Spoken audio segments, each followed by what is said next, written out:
paz do Senhor, meu amado irmão, minha amada irmã, querido amigo que acompanha aí o nosso trabalho.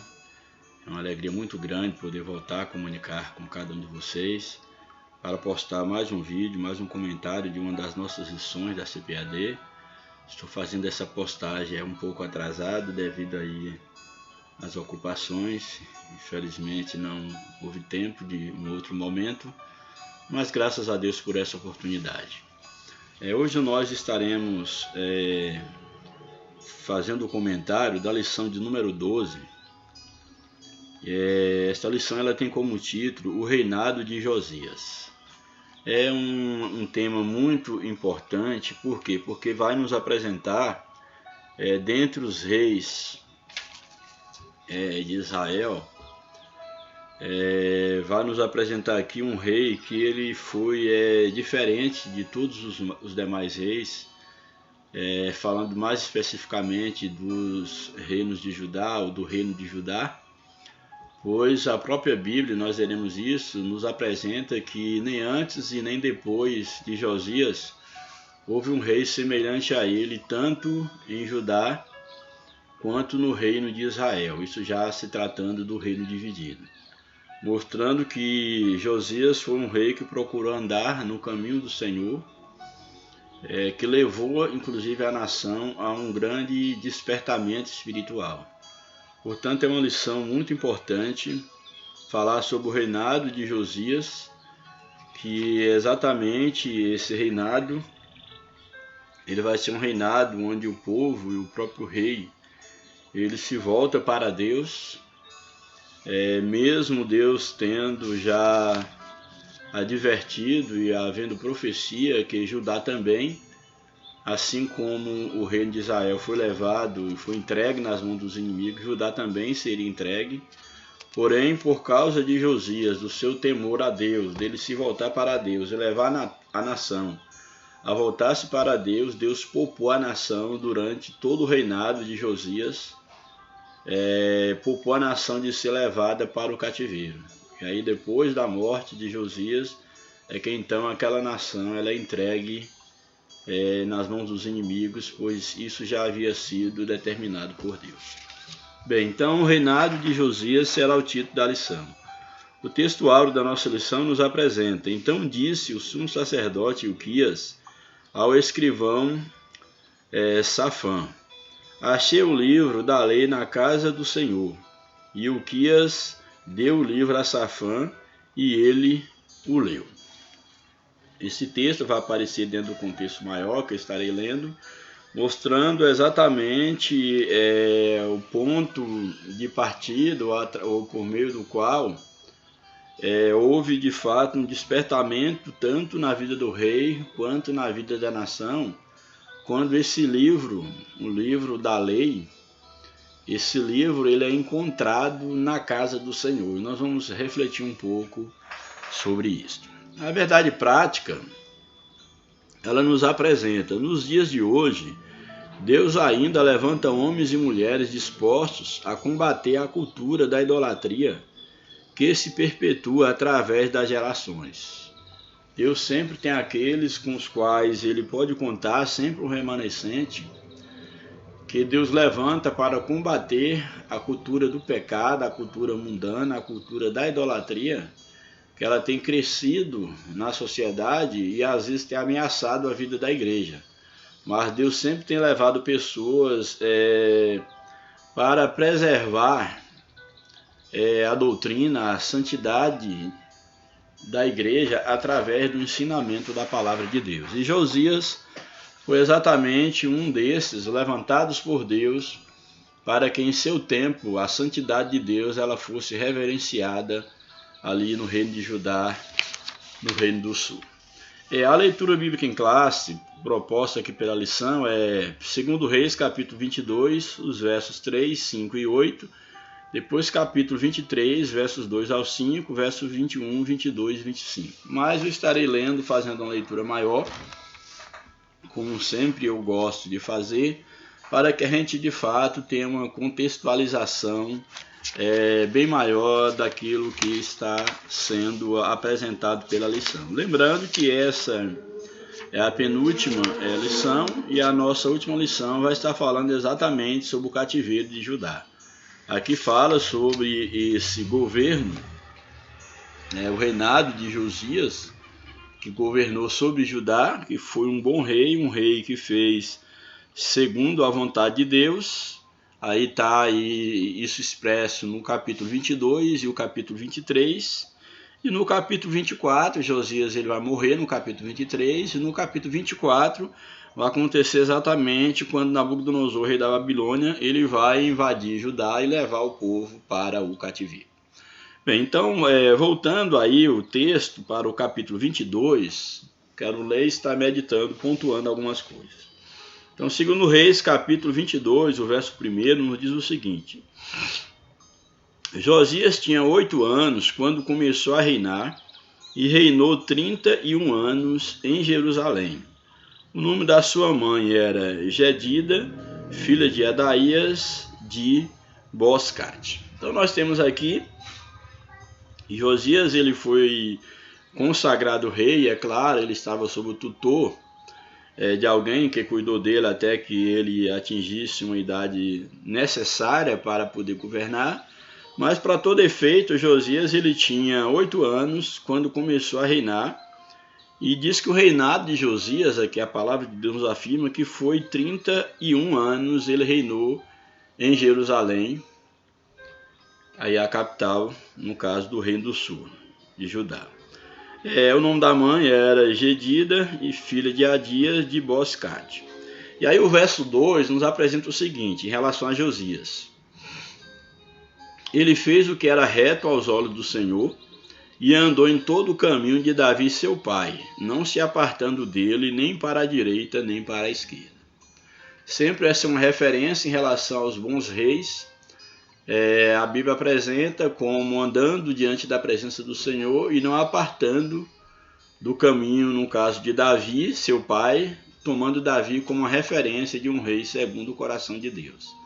Assim é apresentado Josias, que ele fez o que era reto aos olhos do Senhor, andou em todo o caminho de Davi, seu pai, não se apartando nem para a direita e nem para a esquerda. Aí o verso 3, no ano 18º do reinado de Josias, no ano 18º do seu reinado, nos diz o texto que o rei mandou o escrivão Safã, filho de Azalias, filho de Mesulão, mandou que esse escrivão então do rei, que ele fosse até a casa do Senhor.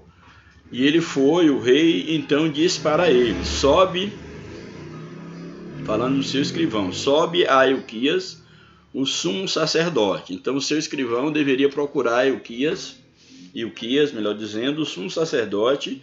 Está aí no verso 4, para que faça a soma do dinheiro que se tem trazido para a casa do Senhor, o qual os guardas da entrada têm recebido do povo.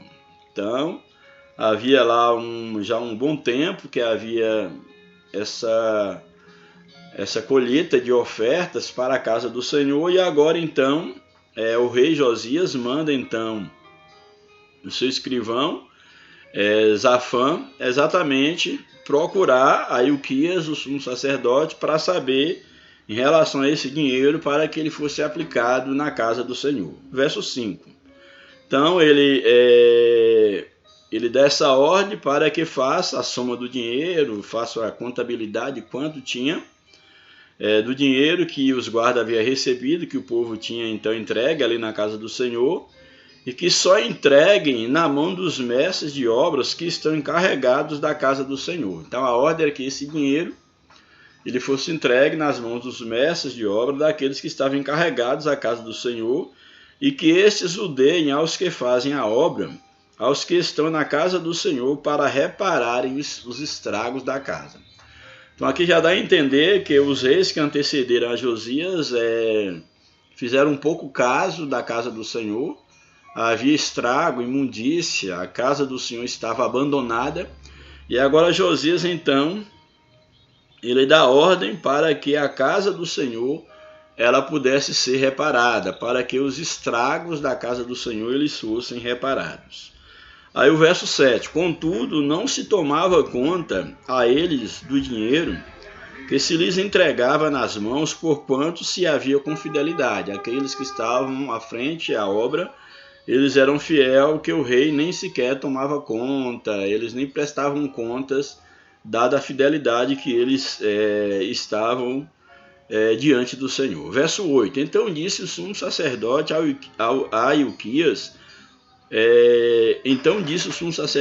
Ilquias, ao escrivão Safã: achei o livro na casa do Senhor. E Ilquias entregou o livro a Safã, e ele o leu. Olha, aqui eu acho interessante e muito sério aqui, porque o sumo sacerdote Ilquias, ele chega para o escrivão do rei Josias e diz que ele havia achei o livro da lei na casa do Senhor.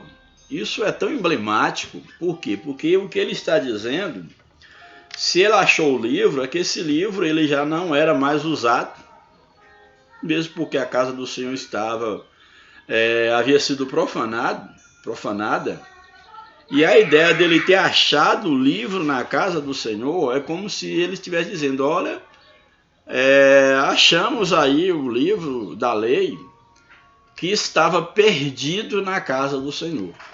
Isso me chamou muita atenção. Ele acha o livro, ele entrega aí então o sacerdote Ilquias, ele disse então ao escrivão: eu achei o livro da lei que estava na casa do Senhor.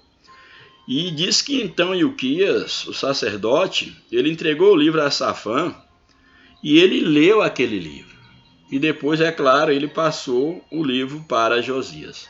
Mas a primeira coisa que eu quero chamar a atenção aqui é que esse livro da lei, que era a lei do Senhor, ele estava perdido na casa do Senhor.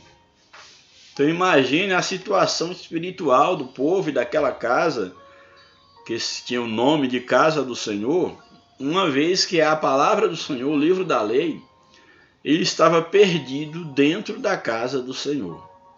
Eu não sei se vocês conseguem fazer ideia do que isso significa, do peso que isso representa no mundo espiritual. Uma casa que era dedicada a Deus, que deveria ser conduzida a partir da lei de Deus, e esse livro que continha a lei de Deus, ele havia se perdido. E agora o sumo sacerdote, ao estar ali por ordem do rei Josias conduzindo a reforma, a limpeza na casa do Senhor, ele encontra esse livro que havia se perdido.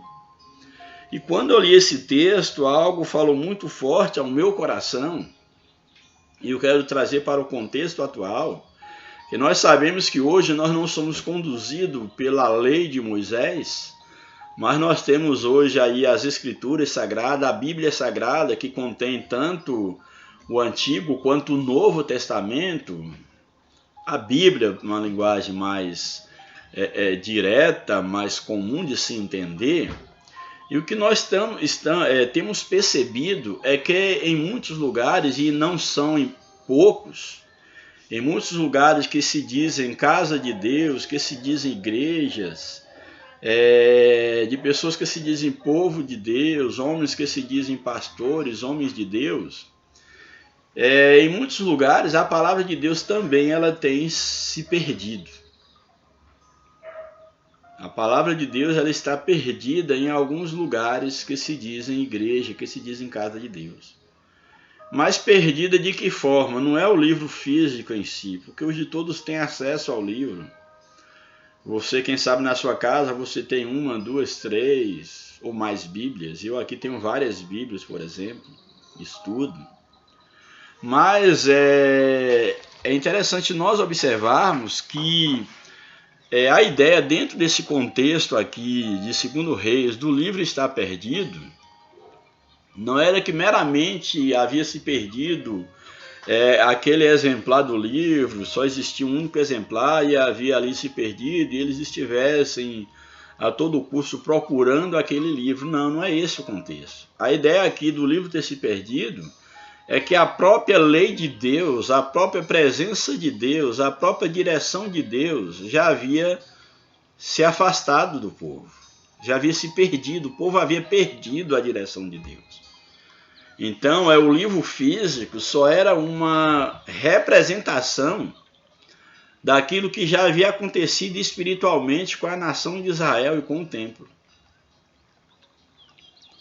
Mas trazendo para o nosso contexto, nós percebemos que em muitos lugares, às vezes, quando a Bíblia ela é usada como um pretexto. Às vezes lê-se um texto, ali uma passagem bíblica, mas mais como um pretexto para dizer que ali a palavra de Deus é valorizada, é lida, mas na verdade, em muitos lugares, a Bíblia ela é lida como um pretexto para ali o pregador, ou o líder, aquele que está à frente, seja pastor ou não, ele possa pregar as suas ideologias. Então, nesse aspecto, segundo o que eu entendo da Bíblia e de vida cristã, e fazendo uma reflexão crítica da atualidade, nós sabemos que, infelizmente, a palavra de Deus ela está perdida em meio às ideologias de líderes que querem formar uma igreja segundo a sua imagem e segundo a sua semelhança.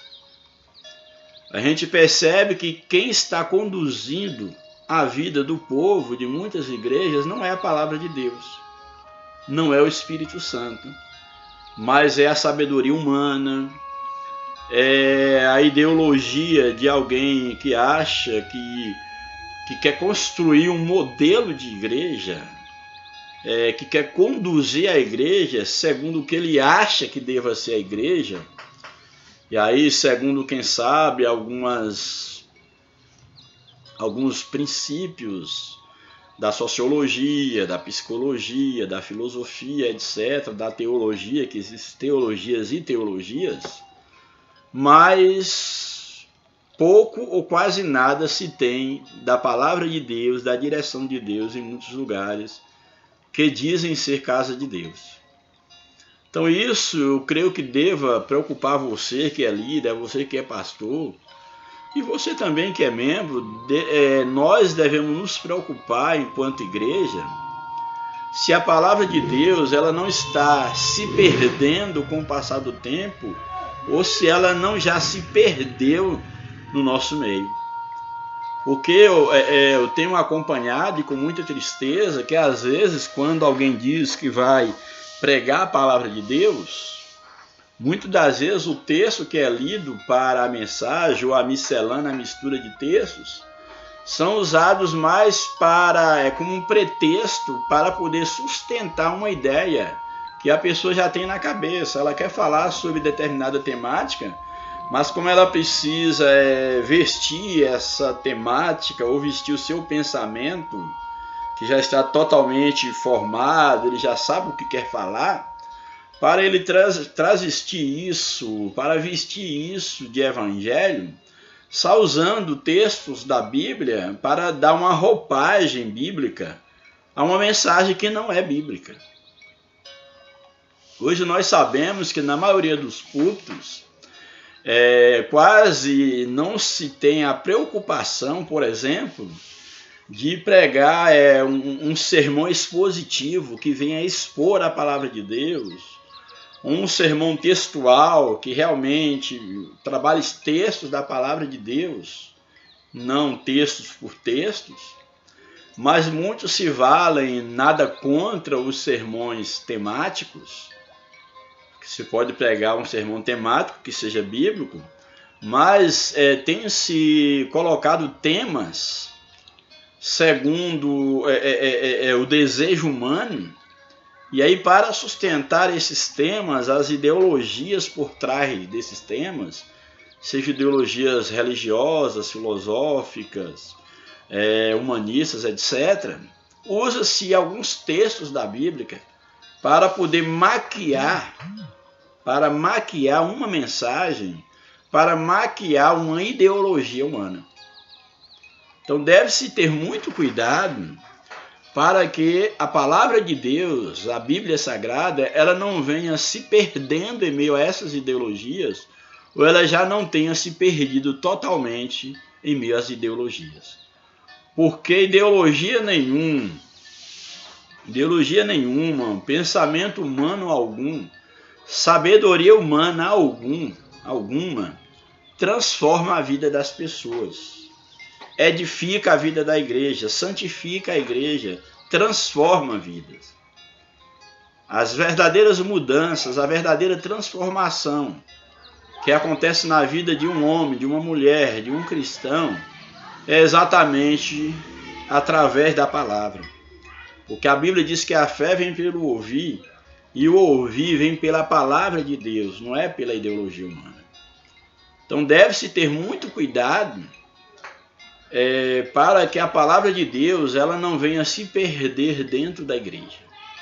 Então nesse caso aqui, voltando ao texto, diz exatamente que o sumo sacerdote Ilquias, ele entrega, no caso, ao escrivão de Josias, Safã, ele vai dizer, olha, achei o livro da lei na casa do Senhor, esse livro aqui estava perdido, eu achei, e ele entrega então ao escrivão, e ele vai ler, no caso, nesse livro, e o verso 9 diz o seguinte, depois o escrivão Safã veio ter com o rei, e dando ao rei relatório, disse, teus servos despejaram o dinheiro que ele havia pedido para ver quanto tinha de fundos para serem empregues na obra. Teus servos despejaram o dinheiro que se achou na casa e o entregaram na mão dos mestres de obra que estão encarregados da casa do Senhor. Verso 10. Safã, escrivão, falou ainda ao rei dizendo, o sacerdote Ilquias me entregou um livro, e Safã o leu diante do rei.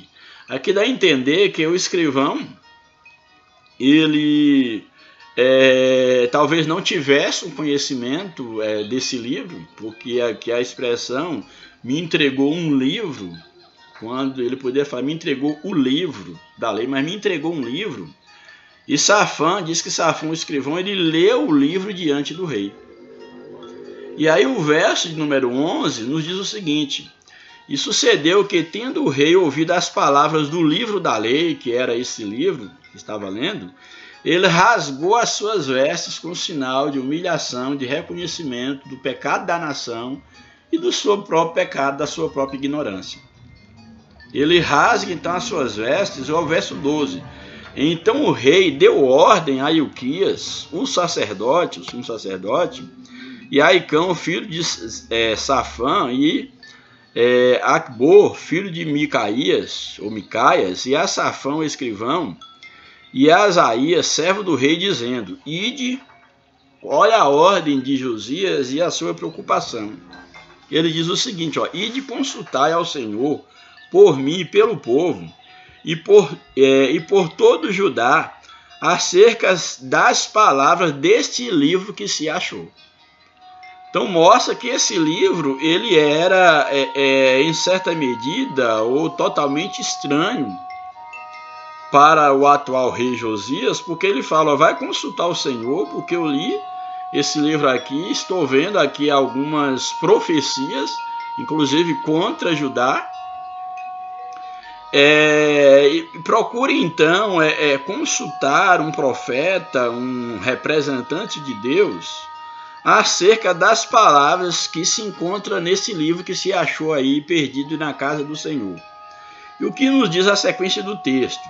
Olha o que diz o seguinte, o texto, olha, no início do verso 3, ide consultar ao Senhor por mim, pelo povo e por todo Judá, acerca das palavras deste livro que se achou, porque grande é o furor do Senhor que se acendeu contra nós, porquanto nossos pais não deram ouvidos às palavras deste livro, para fazerem conforme em tudo quanto acerca de nós está escrito. Ou seja, os nossos pais abandonaram ao Senhor, não deram crédito às palavras do Senhor, e segundo o que está escrito nesse livro, há aqui sentenças sobre nós, e os nossos pais não deram ouvido a tudo quanto a nosso respeito está escrito. Então procure agora um profeta e de consultar ao Senhor.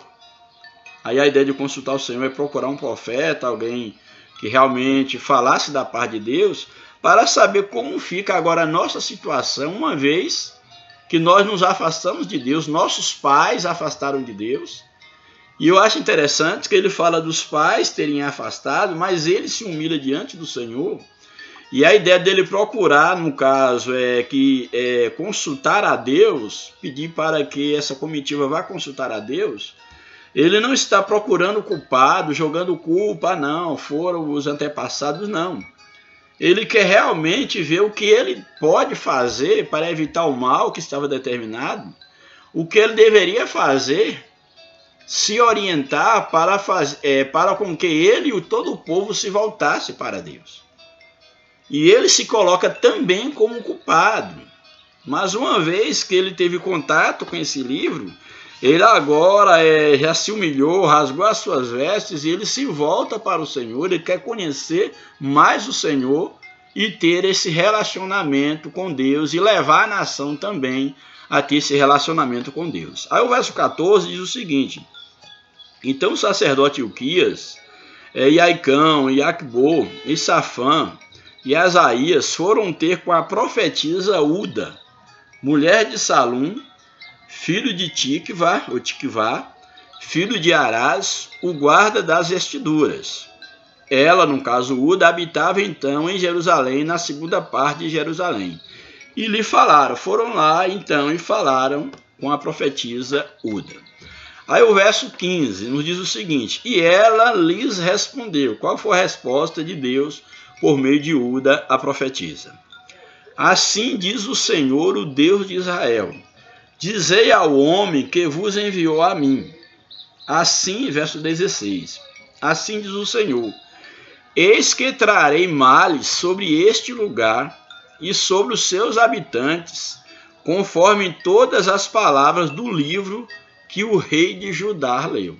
Diga ao rei que de fato Deus manda lhe dizer que ele trará o mal, todos os males que estão descritos no livro que haveriam de vir contra Judá, eles por certo virão, assim como o rei leu no livro. Verso 17.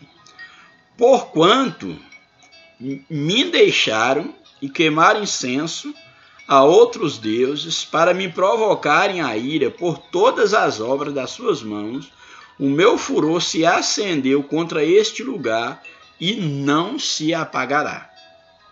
Então aqui a profetisa, no caso aqui, Uda, ela está dizendo o seguinte: olha, de fato, tudo que o povo fez,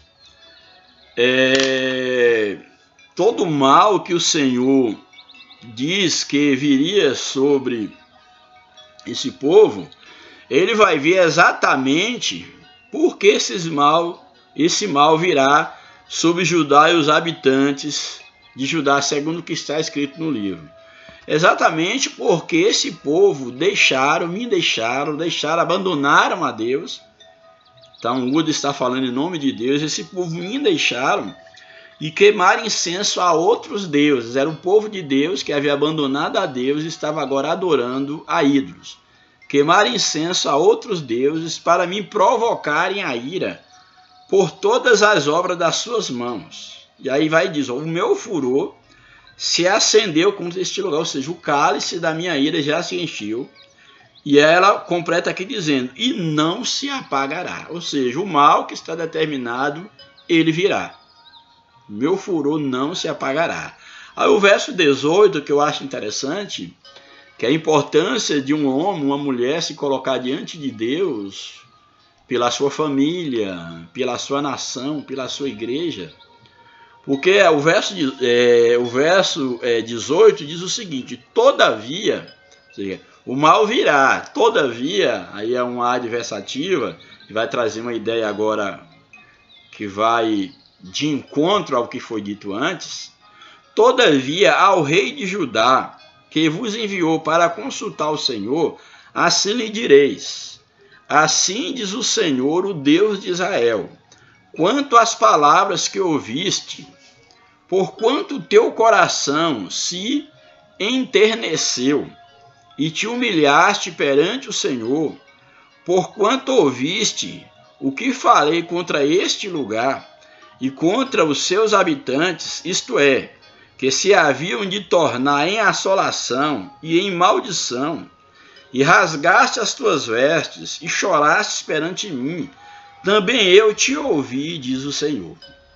Ou seja, Deus está dizendo através de Uda, que a profetiza, que de fato Deus havia visto e ouvido a oração, a humilhação, no caso de Josias, e que Deus de fato não ficou indiferente ao seu gesto de humilhação, ao rasgar das suas vestes, ao seu choro, ao seu pranto, à sua oração diante do Senhor. Deus havia visto aquele gesto do rei. E aí o verso 20, ele diz o seguinte: pelo que eu te recolherei a teus pais, e tu serás recolhido em paz à tua sepultura, e os teus olhos não verão todo o mal que hei de trazer sobre este lugar. Então voltaram levando a resposta ao rei. Então a resposta aqui de Deus para o rei é que de fato ele desceria à sepultura e que ele não veria todo o mal que havia de vir sobre a nação de Israel, no caso ali sobre Judá, mais especificamente o reino do sul, que ele desceria à sepultura, ou seja, descansaria com os seus pais, mas que por certo aquele mal viria depois da sua morte. Então, se ele o rei Joás, ele reinou 31 anos em Jerusalém, Jerusalém foi poupada por esse período de tempo, e mais especificamente aí, quando fala desse encontro de Josias com Deus, podemos dizer assim, no 18º ano do seu reinado, esse período o povo de Deus foi poupado por causa do seu rei, por causa de um homem que se colocou diante de Deus e também colocou a nação diante de Deus. Então esse foi o capítulo de número 22. E no 23 nós temos aí a sequência, que então o rei Josias fez. Então o rei deu ordem, e todos os anciãos de Judá e de Jerusalém se ajuntaram a ele. Subiu o rei à casa do Senhor, e com ele todos os homens de Judá, todos os habitantes de Jerusalém, os sacerdotes, os profetas e todo o povo, desde ao menor até ao maior, e leu aos ouvidos deles todas as palavras do livro do pacto, do livro da lei, que foram encontrados na casa do Senhor. Verso 3. Então todo o povo agora é convidado, no verso 2, para ouvir aquilo que estava pré-determinado contra o povo, para que eles se voltassem para Deus. É o verso 3. Então o rei, pondo-se em pé junto à coluna, fez um pacto perante o Senhor. Isso aqui eu acho muito interessante, porque o primeiro a fazer o pacto com Deus foi a liderança, foi o rei. Isso aqui é muito importante. Nós sabemos que existem muitos que querem levar o povo, levar a igreja a fazer um pacto com Deus, um pacto pela santidade, pela busca da presença de Deus, por viver uma vida honesta, uma vida correta, uma vida digna diante de Deus. Mas eles cobram isso do povo e eles não dão exemplo. Querem que o povo seja honesto, mas eles não são honestos. Querem que o povo não sejam avarentos, mas eles são avarentos. Querem que o povo não sejam presunçosos, vaidosos, orgulhosos, cobiçosos, mas eles são. Então eles não têm exemplo para dar para o povo, não têm moral para estar cobrando do povo, uma coisa que eles não fazem. Então aqueles que lideram, eles devem entender que a melhor maneira de liderar o povo é através do exemplo. Então o rei Josias aqui, ele não exigiu do povo um conserto com Deus, sem primeiro ele tomar a iniciativa de se consertar diante de Deus. Então você que é líder, você que exerce alguma liderança na igreja, você que é pastor, ou exerce a função pastoral, aprenda com Josias neste momento. Você não pode querer que a sua igreja, ou a igreja que não é sua, que está sob a sua direção, seja, por exemplo, uma igreja de oração, uma igreja consagrada que busca a face de Deus, se você não faz isso. Como é que você quer que sua igreja seja uma igreja de oração se você não ora? Como você quer que sua igreja seja uma igreja avivada se você não é avivada? Como você quer que a igreja ame, que os irmãos amem uns aos outros se você não demonstra amor? Não demonstra amor.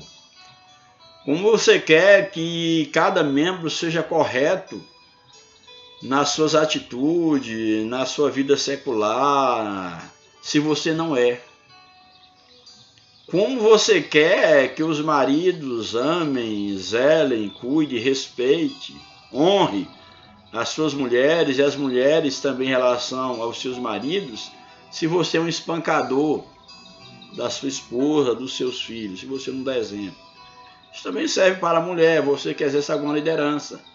Como você quer que as irmãs ou os seus liderados sejam um exemplo de família se você mesmo não é um exemplo? Quantos líderes, quantos pastores estão escondendo atrás do púlpito, escondendo atrás de um título, mas na verdade a sua casa, o seu lar é um inferno. Tem uma vida que não é exemplo para ninguém. Tem pessoas que não professam religião nenhuma, que não se dizem cristãs, mas que são bem melhores enquanto família, enquanto um homem de caráter na sociedade, enquanto você que é líder tem uma vida totalmente imoral. Quando eu falo imoral, não é só no sentido do pecado sexual, mas imoral em relação de você dizer uma coisa e fazer outra. Isso é imoralidade. Quando eu exploro alguém, isso é imoral. Quando eu mando alguém fazer algo e eu não faço, isso é imoral. Então é necessário que nós sejamos éticos com aquilo que nós pregamos. E a ética, enquanto uma fiscalizadora da moral, ela deve ser presente na nossa vida. E lembrando que a ética do reino de Deus, a ética cristã, ela é superior no sentido, não que uma ética seja melhor do que a outra, mas é no sentido de que os valores que nós defendemos, os valores da Bíblia, a moral de Deus é uma moral, vamos dizer assim, absoluta. E se nós queremos ser imitadores de Cristo, há uma moral a ser seguida. E essa moral, ela é fiscalizada exatamente pela conduta, pela ética cristã. É necessário que nós tenhamos cuidado quanto àquilo que nós estamos cobrando das pessoas e muitas das vezes nós não estamos fazendo.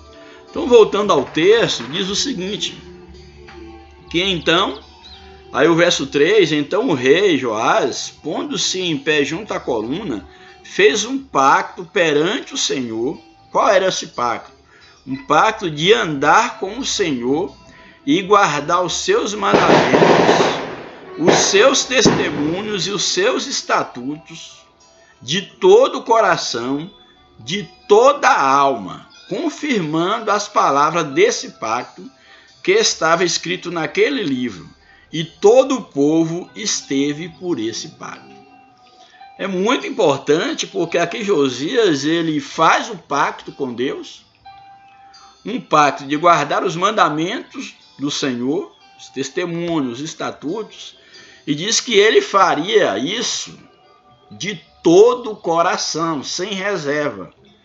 De todo o coração, de toda a alma, aquilo que há de mais interior no homem, confirmando a palavra desse pacto que estava escrito no livro. E aí o final do verso diz que todo o povo esteve por esse pacto, ou seja, todo o povo acompanhou o rei nesse pacto. Ou seja, ele fez um pacto com Deus e foi exemplo, inspirou, levou o povo também a se comprometer com Deus através desse pacto. Louvado seja o nome do Senhor. Verso 4. Também o rei mandou ao sumo sacerdote Ilquias e aos sacerdotes da segunda ordem e aos guardas da entrada que tirassem do templo do Senhor Aí já seria colocar em prática o pacto de servir a Deus. Isso aqui acho que é algo, é algo muito interessante, porque é uma coisa eu fazer promessas diante de Deus. Esse ano eu vou mudar, esse ano eu vou fazer um concerto com Deus para ter uma vida consagrada ao Senhor. E outra coisa é a prática, é viver essas promessas. Então Josias, ele não fica apenas na promessa, ele coloca em prática o pacto que ele havia feito com Deus e levado o povo a fazer. E diz então que ele mandou ao sumo sacerdote Ilquias e aos demais sacerdotes da segunda ordem e aos guardas da entrada que tirassem do templo do Senhor todos os vasos que tinham sido feitos para Baal e para Azerá e para todo o exército do céu. Então imagine como estava a casa do Senhor, como os reis que antecederam a Josias se afastaram de Deus e levou o povo a se afastar de Deus. Porque aqui dentro do templo, dentro da casa do Senhor, Josias manda tirar exatamente o quê? Os vasos que haviam sido feitos para Baal. Então, havia um lugar para Baal dentro do templo, um lugar para Azerá, vasos para ídolos, para todo o exército debaixo do céu. Tudo isso havia lugar dentro do templo do Senhor. Lugar para Baal, para Azerá, para adoração dos astros, do exército do céu. E diz que tirou para fora e os queimou fora de Jerusalém, nos campos de cedro, e levou as cinzas deles para Betel. Guarde isso aí, levou para Betel. Havia uma profecia lá no 1 Reis contra Betel, o altar de Betel, contra Betel. Então guarde isso aí. O verso número 5. Ele destituiu os sacerdotes idólatras que os reis de Judá haviam constituído para queimar incenso sobre os altos da cidade de Judá e ao redor de Jerusalém, como também os que queimavam incenso a Baal, ao sol, à lua, aos planetas e a todo o exército do céu. Então todos esses sacerdotes idólatras que os reis que antecederam a Josias haviam estabelecido para que eles queimassem incenso, que adorassem a outros deuses ali em Jerusalém, todos eles foram destituídos, foram expulsos dos cargos aí por intermédio de Josias. E olha o que diz o verso 6. Tirou da casa do Senhor a Azerá, uma imagem dessa deusa, e levando-a para fora de Jerusalém até o ribeiro de Cedron, ali a queimou e a reduziu a pó, e lançou o pó sobre a sepultura dos filhos dos povos. Esse pó foi lançado sobre a sepultura dos filhos do povo. Derrubou as casas dos sodomitas que estavam na casa do Senhor. Derrubou as casas dos sodomitas. Aqui a ideia de sodomita dá a ideia de pessoas que se entregavam à sodomia, ou seja, a prática do homossexualismo, que segundo a Bíblia é algo abominável diante de Deus. Uma coisa é o homem que pratica esses erros, que Deus ama ao homossexual, a lésbica. Deus ama essas pessoas e nós também devemos amá-las.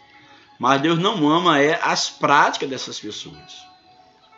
Então aqui havia pessoas que estavam ali, no caso, dentro da casa do Senhor, havia feito da casa do Senhor um antro de pecado, de perdição. E aí o texto diz no verso 7 que derrubou as casas dos sodomitas que estavam na casa do Senhor. Fizeram puxadinhos, casas dentro da casa do Senhor. E diz o seguinte, derrubou as casas dos sodomitas que estavam na casa do Senhor, em que, nessas casas, as mulheres teciam cortinas para a deusa Azerá, o Azera. O verso 8, tirou das cidades de Judá todos os sacerdotes que profanou os altos, em que os sacerdotes queimavam incenso desde Geba até Beceba, e derrubou os altos que estavam às portas junto à entrada da porta de Josué, o chefe da cidade, à esquerda daquele que entrava pela porta da cidade. Todavia, os sacerdotes dos altos não sacrificavam sobre o altar do Senhor em Jerusalém, porém comiam pães asmos no meio dos seus irmãos. Profanou, no caso, aqui os pães asmos. Aí o verso 10, o que Josias fez?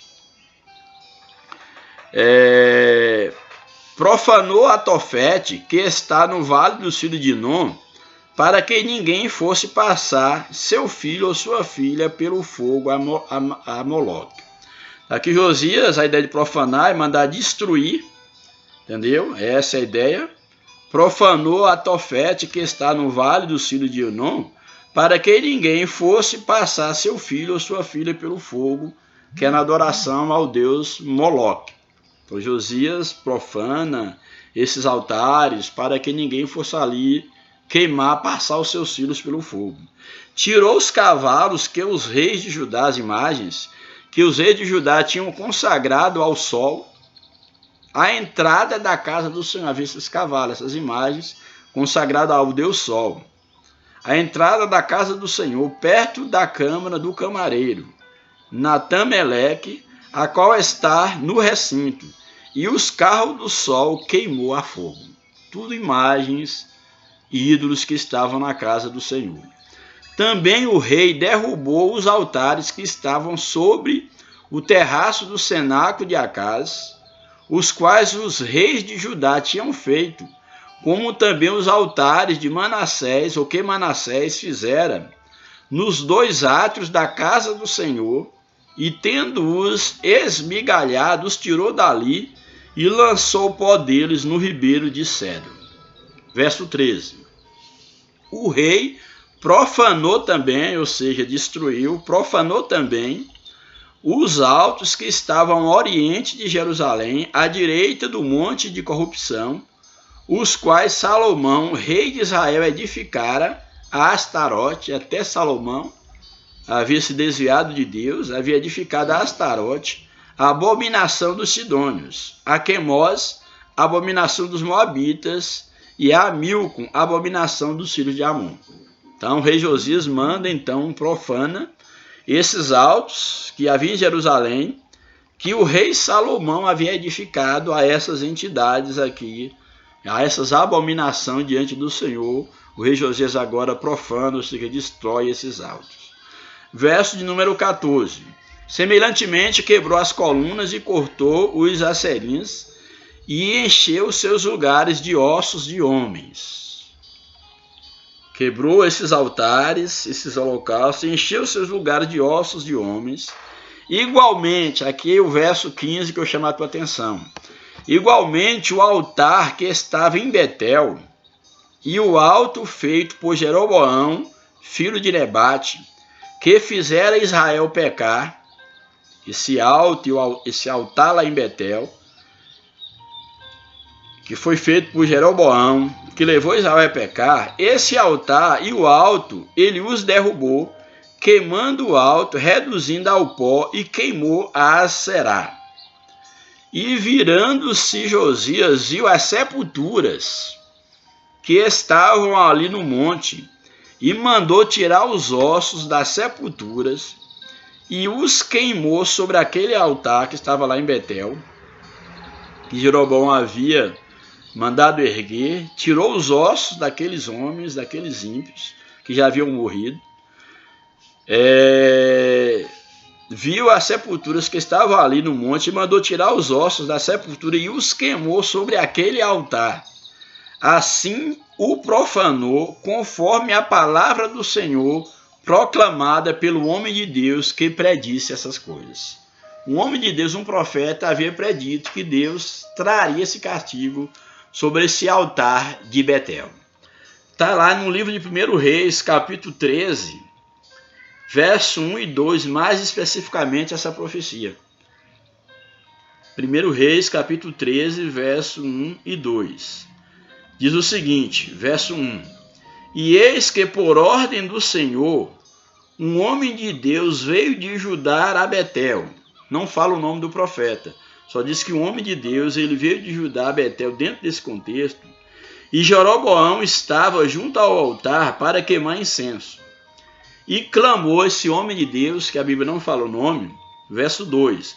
E clamou contra o altar com a palavra do Senhor e disse: altar, altar, assim diz o Senhor, eis que um filho nascerá à casa de Davi. E olha aqui, Joás, ele andou segundo o caminho de Davi, o seu pai. Eis que um filho nascerá à casa de Davi, cujo nome será Josias. E nós temos exatamente aqui a história que nós estamos lendo do profeta Josias. Eu falei Joás, é Josias. Então aqui a profecia. Eis que um filho nascerá à casa de Davi, cujo nome será Josias, o qual sacrificará sobre ti os sacerdotes do alto, que queimaram sobre ti incenso, e os ossos de homens que queimaram sobre ti. Então a profecia aqui é que Deus levantaria no futuro um filho de Davi, e aqui a profecia dá o nome, Josias será esse filho, que ele queimaria sobre aquele altar de Betel, que Jeroboão havia levantado e feito o povo pecar contra Deus, que esse homem, esse rei que viria, que é o rei Josias, ele queimaria sobre esse altar, queimaria os sacerdotes, sacrificará os sacerdotes dos altos, aqueles sacerdotes que até aquele momento que Josias passa a governar, foram instituídos antes de Josias por reis para desviar o povo de Deus. Esses sacerdotes seriam queimados sobre o altar, e os ossos dos homens que adoraram durante todo aquele período de idolatria, de apostasia, desde Jeroboão, esses ossos seriam desenterrados e seriam queimados sobre aquele altar de idolatria. Essa era uma profecia que estava lá no livro de 1 Reis, uma profecia entregue exatamente a Jeroboão, quando ele fez esse altar em Betel para profanar o nome do Senhor. E agora nós temos agora em 2 Reis, aqui no capítulo 23, o cumprimento dessa profecia. Como nos diz aí o texto, voltando aqui ao texto, ao verso 16. E virando-se Josias, viu as sepulturas que estavam ali no monte e mandou tirar os ossos das sepulturas, glória a Deus, e os queimou sobre aquele altar, e assim profanou, no caso esse altar, lá de Betel, que Jeroboão tinha construído, conforme a palavra do Senhor proclamada pelo homem de Deus, que predissera estas coisas. Então perguntou: que monumento é este que vejo? Responderam-lhe os homens da cidade: é a sepultura do homem de Deus que veio de Judá e predisse essas coisas que acabas de fazer contra este altar de Betel. Então havia ali a sepultura do homem de Deus, aquele profeta que no passado havia profetizado que aconteceria aquilo ali. Então quando Josias estava mandando tirar os ossos daquela sepultura, ele vai deparar exatamente com a sepultura daquele homem de Deus, com um monumento que havia ali levantado para demarcar que aquilo ali era o lugar onde o homem de Deus ele foi sepultado. Então Josias ele pergunta o que é aquilo, ele vai ser informado que ali é o lugar onde está sepultado o homem de Deus que havia profetizado aquilo que estava acontecendo, que Josias estava fazendo. E é interessante porque não é que Josias leu a profecia lá e agora eu vou fazer isso, não, era o próprio Deus que tomou Josias, que usou Josias como instrumento para cumprir os seus desígnios, e uma vez que o próprio Josias ele havia se voltado para Deus. Então isso aqui não é um determinismo nem nada, é que se Deus profetizou, ele conhece o passado como o futuro, e ele sabia que haveria um homem que se colocaria diante dele, que foi Josias, e agora essa profecia se cumpre na vida de Josias.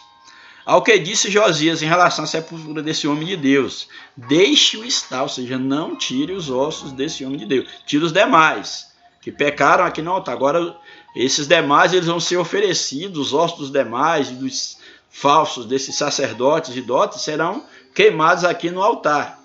nesse altar que Jeroboão levantou. Porém, os ossos do profeta deixe no seu lugar, não toque no homem de Deus. Ao que disse Josias, deixe-o estar, ninguém mexa em seus ossos. Deixaram estar, pois, os seus ossos, juntamente com os do profeta que viera de Samaria.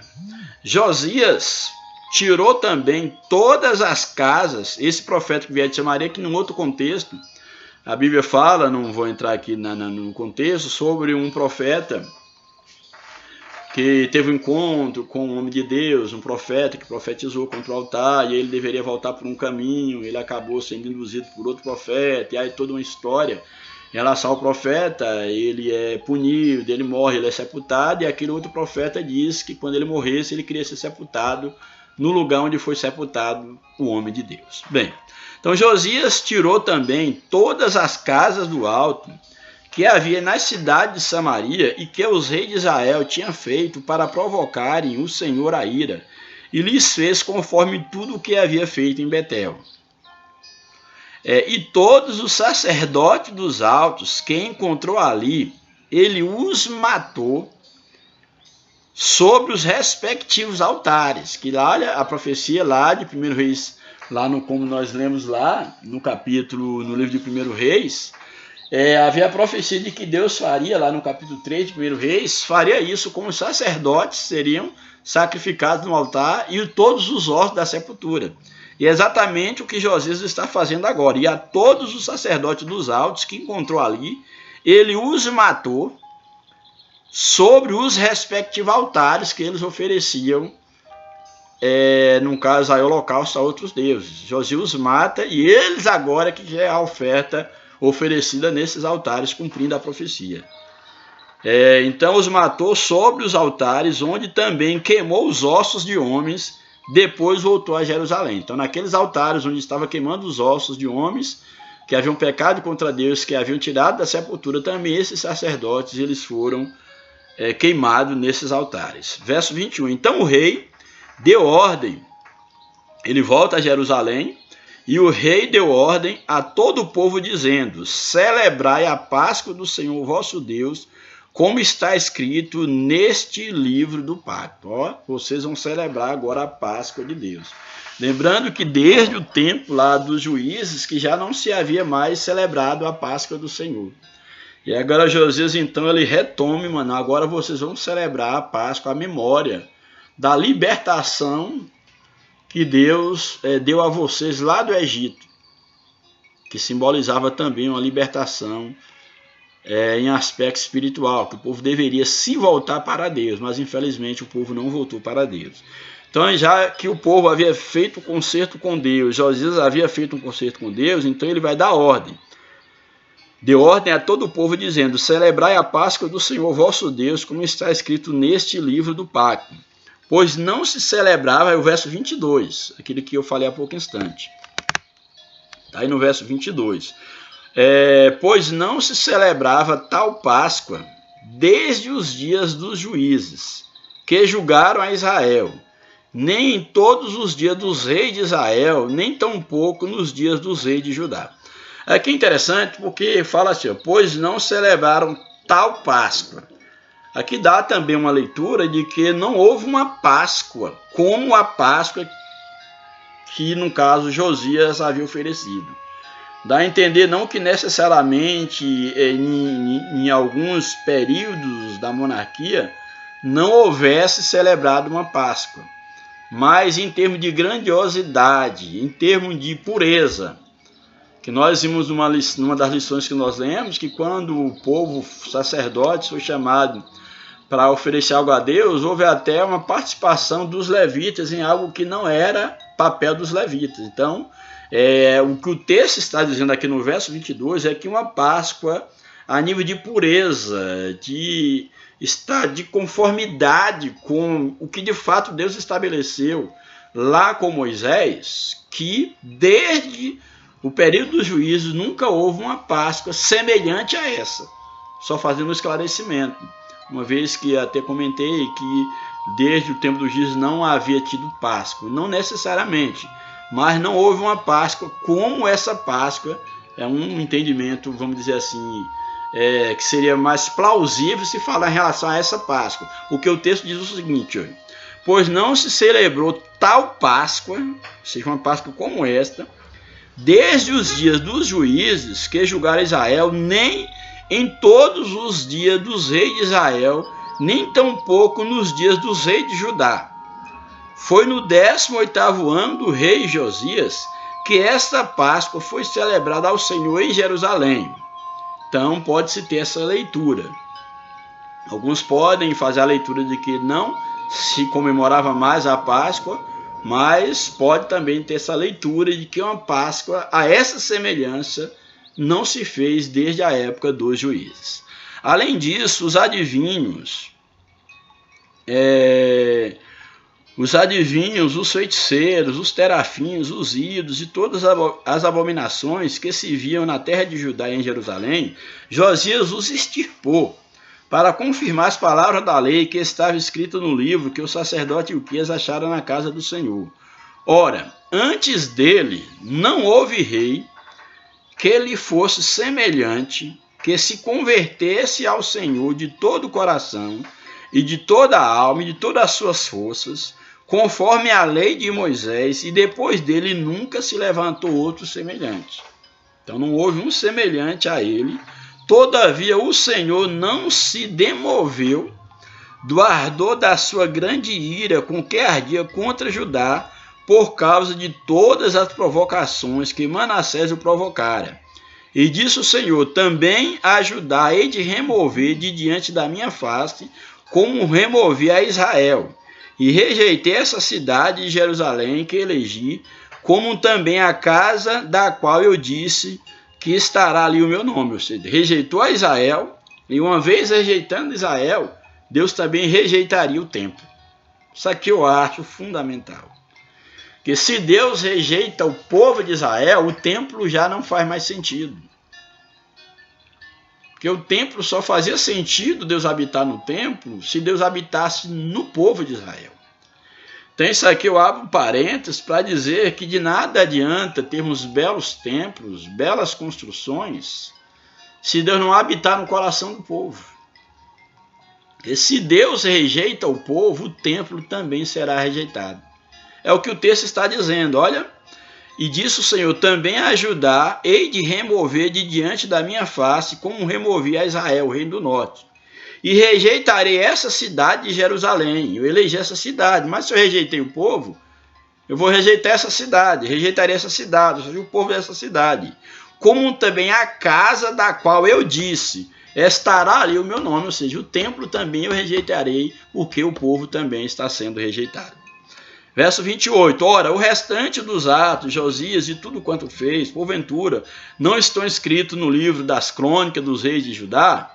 Nos seus dias subiu Faraó, rei do Egito, contra o rei da Síria, ao rio Eufrates. E o rei Josias lhe foi ao encontro. E Faraó Neco o matou em Megido, logo que o viu. De Megido, seus servos levaram num carro e o trouxeram a Jerusalém, onde o sepultaram no sepulcro de seu pai. Aqui fala da morte de Josias, que foi morto, sepultado no sepulcro de seu pai. E o povo da terra tomou o filho de Josias e ungiram-no e o fizeram rei no lugar de seu pai. Jeoacás tinha 23 anos, que era, no caso, aí, o filho de Josias, e reinou apenas 3 meses sobre Jerusalém. O nome da sua mãe era Amutal, filha de Jeremias de Libna. Ele fez o que era mal aos olhos do Senhor. Assim que Josias morreu, aqui um descendente de Josias faz o que era mal aos olhos do Senhor, conforme tudo quanto havia feito os demais reis, seus pais, os anteriores. Ora, Faraó Neco mandou prendê-lo, esse filho de Josias, para que não reinasse em Jerusalém, e impôs à terra um tributo de 100 talentos de prata e 1 talento de ouro. Também Faraó Neco constituiu rei a Eliaquim, filho de Josias, um outro filho, em lugar de Josias seu pai, e lhe mudou o nome em Jeoaquim.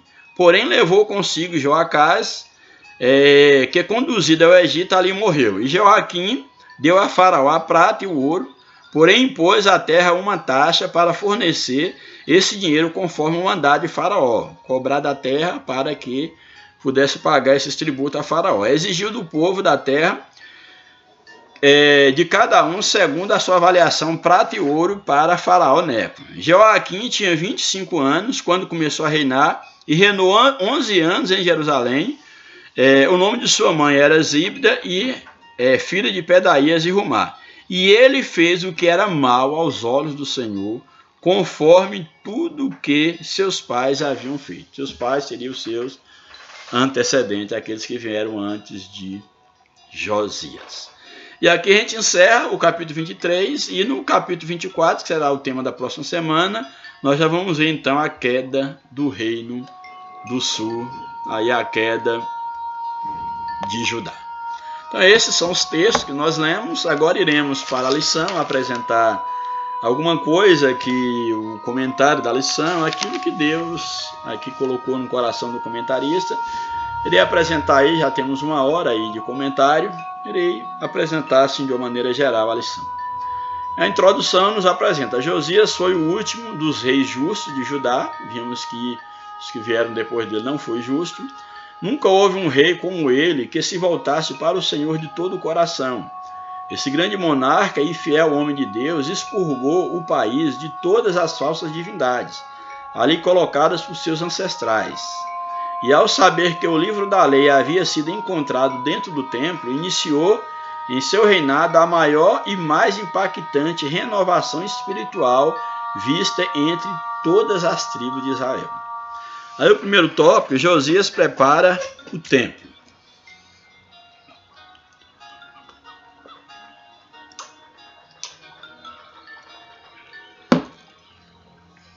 Primeiro tópico: Josias repara o templo. Só vou mesmo ler e pontuar alguma coisa se houver necessidade. Primeiro subtópico: achei o livro da lei do templo. Achei o livro da lei no templo do Senhor. Com o seu desejo de realizar reparos na casa do Senhor, Josias ordenou a Safã, o escrivão, e a outros assessores que fossem ao encontro do sumo sacerdote Ilquias e arrecadassem todos os possíveis recursos financeiros. Pode-se imaginar a enorme surpresa que teve o escrivão do rei ao receber o sumo sacerdote Ilquias. Pode-se imaginar a enorme surpresa que teve o escrivão do rei ao receber do sumo sacerdote Ilquias a notícia de que o livro do Senhor havia sido achado na casa do Senhor. Por esse relato, percebe-se como era o nível de desinteresse das coisas de Deus por quem deveria zelar. Quem deveria zelar da casa de Deus, o livro da lei estava perdido dentro da casa de Deus. Não apenas desinteresse pelo sagrado, mas pelo cumprimento das leis divinas expressas nele, naquele livro, e um desprezo ao próprio Deus. Segundo subtópico: o rei rasgou suas vestes. Ao saber do conteúdo do livro, Safã, o escrivão, leu imediatamente ao rei Josias. O rei leu o livro tão avidamente e ficou tão pasmado diante da realidade de haver descumprido seu conteúdo que não tardou em rasgar suas próprias vestes em sinal de profunda tristeza e consternação. Ao ser impactado pela mensagem do livro, Josias não se justificou em razão dos próprios pecados, como faz os que querem conformar suas vidas à vontade soberana de Deus. Eu acho bem interessante isso aqui, olha. Ao ser impactado pela mensagem do livro, Josias não se justificou em razão dos seus próprios pecados. Ele não quis se justificar, mas ele reconheceu seus pecados, como fazem os que não querem conformar suas vidas à vontade soberana de Deus. Ou seja, aqueles que não querem que as suas vidas sejam conforme à vontade de Deus, aqueles que não querem que suas vidas sejam conforme à vontade de Deus sempre procuram justificar os seus pecados. Josias não fez isso. Ele rasga as suas vestes, ele assumiu a culpa. Eu sou o rei, então eu sou culpado. Eu sou culpado e devo a mim, compete a mim reconhecer o erro e procurar consertar o rei. Foi essa a posição do rei Josias. O rei não culpou a ninguém, simplesmente se humilhou rasgando suas vestes, demonstrando a piedade do seu coração. Essa foi a posição do rei. Subtópico 3. Entendendo a vontade de Deus. Por ordem de Josias, o sumo sacerdote Ilquias e seus auxiliares foram consultar. Aqui foi consultar então a profetisa Uda, como nós já falamos, foi consultar a Uda para saberem se os pecados de Judá tinham atingido o nível do juízo divino.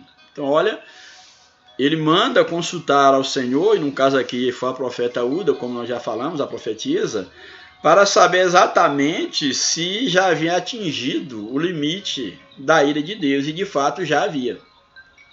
O cálice da ira de Deus já havia sido atingido. Então a profetisa confirmou que Jerusalém realmente seria destruída, mas que por amor a Josias isso aconteceria somente após a morte dele. Assim Deus demonstrou que ouviu a oração do rei, embora a condenação de Judá estivesse sendo apenas adiada. Então há um limite para tudo diante de Deus. E aí eu faço uma observação, você que tem brincado com a misericórdia de Deus, tem brincado com o amor de Deus, não, Deus é amor, aí eu peco, aí eu peço perdão, torno a pecar, peço perdão, não estou dizendo que Deus não perdoa.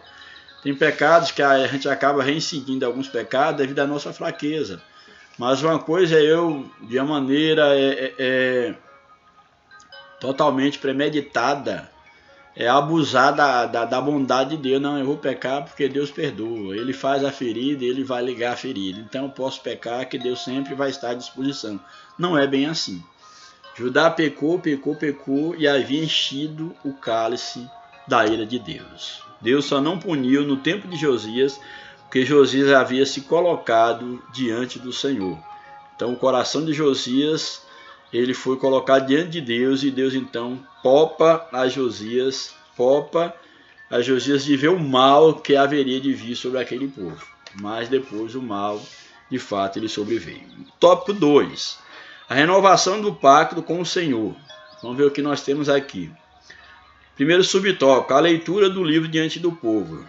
Josias, como um líder zeloso pelo cumprimento da palavra de Deus, sabia que a reforma não teria êxito se todos não fossem envolvidos. Por isso convocou todas as autoridades de Judá, de Jerusalém, todo o povo, dos mais simples aos mais importantes, para se reunirem no templo do Senhor e ouvirem a leitura da lei. Ouvindo a mensagem, o povo preparou o coração para uma nova aliança com o Senhor. E lembrando que o primeiro a fazer o pacto foi exatamente o rei Josias. O verdadeiro avivamento começa com a escuta da palavra de Deus. Isso aqui é fundamental. Não queira avivamento na sua vida, na igreja que você lidera, no grupo que você toma conta. Não queira avivamento sem a palavra de Deus, porque não é avivamento.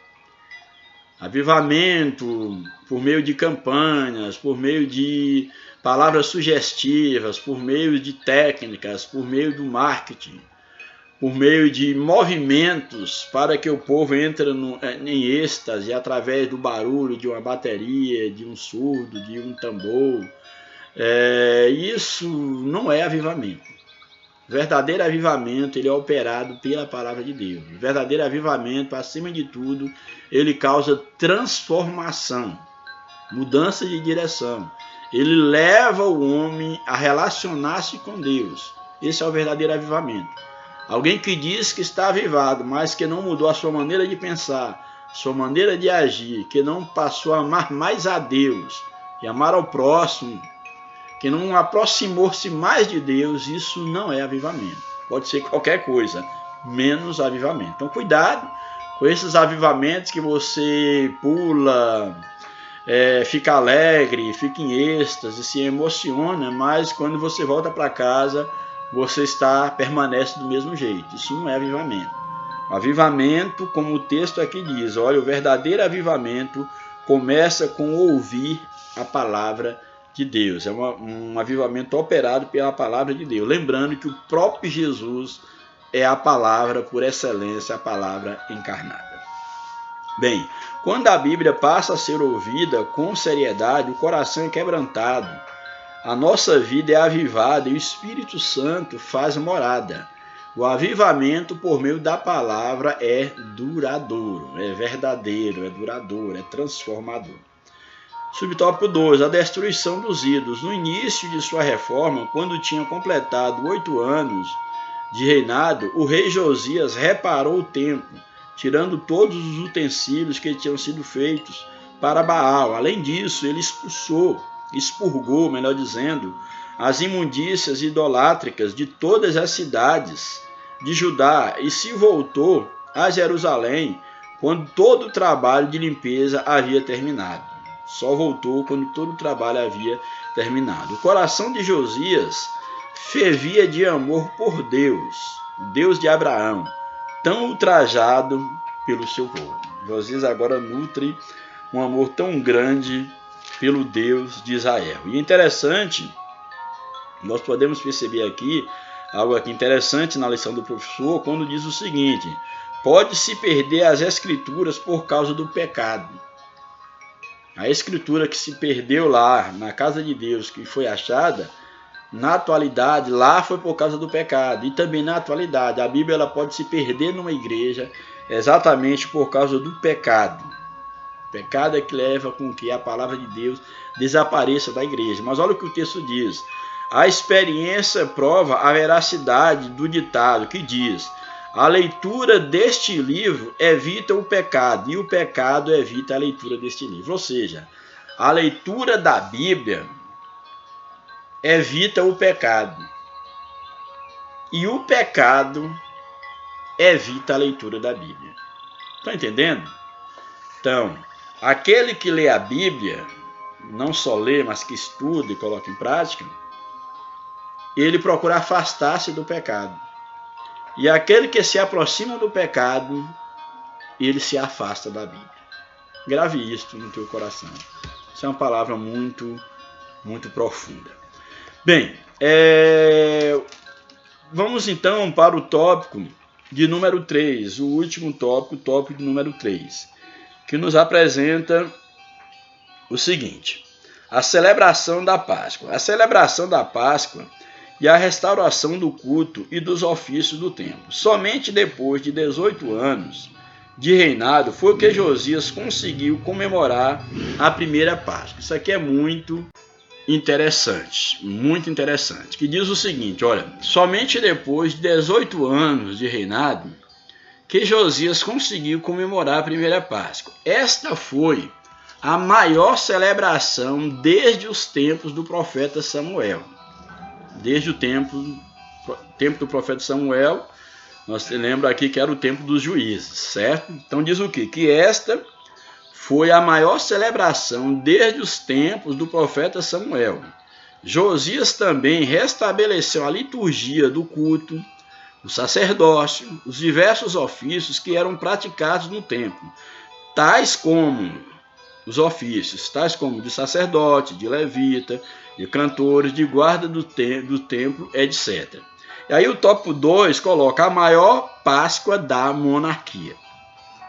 A Páscoa era uma das maiores festas do povo de Israel. Relembrava a proteção divina e o livramento da escravidão no Egito. Deveria ser sempre festejada, pois permitia ao povo recordar as obras que o Senhor realizara no passado. No entanto, devido ao pecado, o povo se esqueceu dos feitos e promessas de Deus. Após achar o livro da lei do Senhor,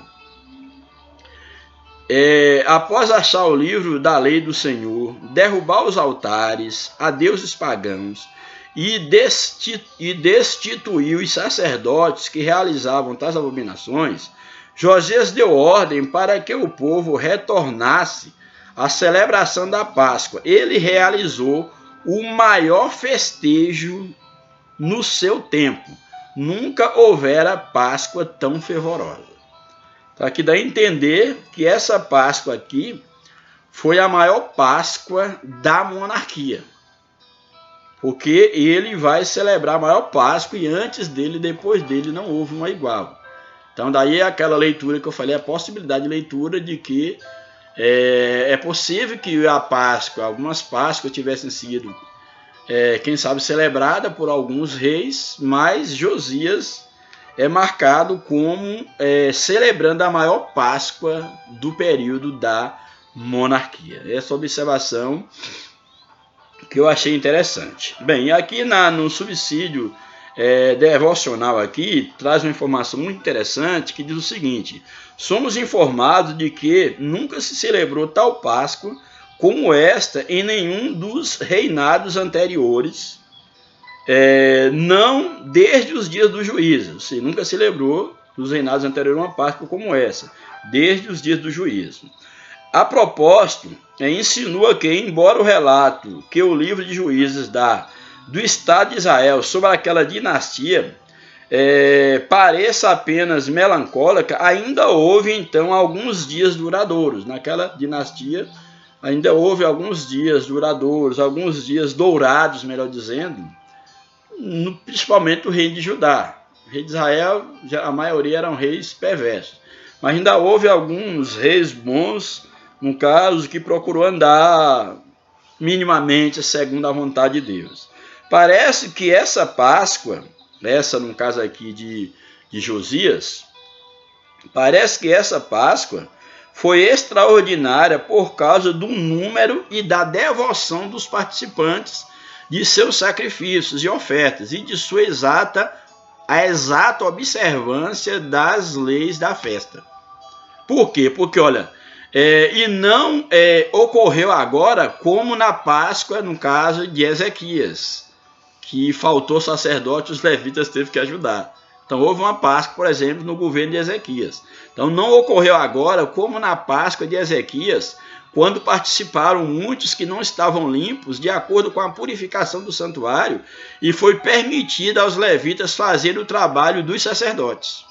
Então aqui mostra exatamente, então, que essa Páscoa aqui, no caso de Josias, ela foi superior a qualquer Páscoa, desde o tempo dos juízes, até aquele momento, ela foi superior e não houve nenhuma outra depois igual a essa Páscoa de Josias, ou seja, não houve um avivamento igual ao avivamento que Josias, usado por Deus, ele implantou ali no reino de Judá.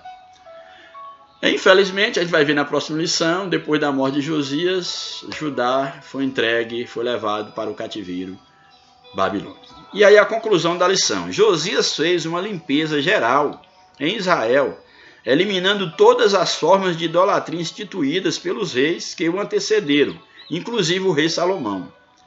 Este grande monarca e figura do Messias foi a promessa de Deus sobre Judá, de que o paganismo não prevaleceria sobre seus reis, mas que a raiz de Jessé voltaria a brotar. Então aqui Josias, ele é uma figura de Cristo, do Messias, pois ali a idolatria foi extirpada no governo de Josias, ele morre, ali a idolatria volta, mas ela é uma figura de Cristo, no que Cristo fará, que haveria de nascer um, e Cristo nasceu, e ele há de, as promessas para Israel continuam de pé, onde Cristo há de voltar e reinar, não sobre agora um Israel dividido, mesmo porque a ideia da divisão das tribos se perdeu com o cativeiro.